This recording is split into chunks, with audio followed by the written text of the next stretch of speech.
Good morning DXN. আসসালামু আলাইকুম। সকলে কেমন আছেন? কথা বলি। কিছু মানুষ আমাদেরকে গত ৩২ বছর যাবত জয়েন করা কোম্পানির মাঝে উকিঝুঁকি মেরে দেখে আমরা আছি নাকি ভেগে গেছি। এই ধরনের লোকেদের এখনো বোঝাতেই পারলাম না, রিয়েল কোম্পানি কখনো ভেবে যায় না। এত কষ্ট করে উকিঝুঁকি মেরে দেখার কি দরকার? হ্যাঁ, ডিএক্সএন এবং আমাদের নিয়ে একটু স্টাডি করলেই তো পারেন। ডিএক্সএন কি কারো ক্ষতি করেছে, নাকি হাজার হাজার মানুষের জীবন বদলেছে, হাজার হাজার মানুষের জীবনে নিয়েছে সফলতা? তাহলে তো উকিঝুঁকি দেওয়ার দিয়ে যন্ত্রণা নেওয়ার কি প্রয়োজন? ১৯৯৩ সালে ডিএক্সএন প্রতিষ্ঠা হয়। ৩২ বছর যাবৎ রানিং চলছে, প্রতি বছর উদযাপিত হচ্ছে অনুষ্ঠান। ডিএক্সএন প্ল্যাটফর্ম অফিসিয়ালি বাংলাদেশে শুরু হয়েছে ২০০২ সাল থেকে, প্রায় ২৪টি বছর। ২০০ কান্ট্রিতে ডিএক্সএনের ব্যবসা কার্যক্রম রয়েছে। বিশ্বে ২০ মিলিয়ন মানুষ অলরেডি ডিএক্সএনের সাথে সম্পৃক্ত।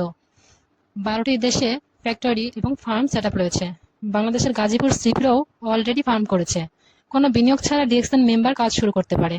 যেহেতু কোনো বিনিয়োগ ছাড়াই কাজ করার, প্রোডাক্ট এবং বিজনেস অপরচুনিটি শেয়ার করার মাধ্যমে কাস্টমার তৈরি করে নারী পুরুষ ঘরে বসে বিশ্বের থেকে রেমিটেন্স পেতে পারে। এত কিছুর পরেও কিছু মানুষ আমাদের মাঝে উকিঝুঁকি দিয়ে দেখে, আরে ভাই, আপনার মূল্যবান সময় আপনার সফলতার কাজে লাগান। আর উকিঝুঁকি দিয়ে দেখার কি দরকার? একটু ভালোভাবে ডিএক্সএন নিয়ে স্টাডি করলেই তো পারেন, হয়তো ডিএক্সএন এর প্রেমেও পড়ে যেতে পারেন।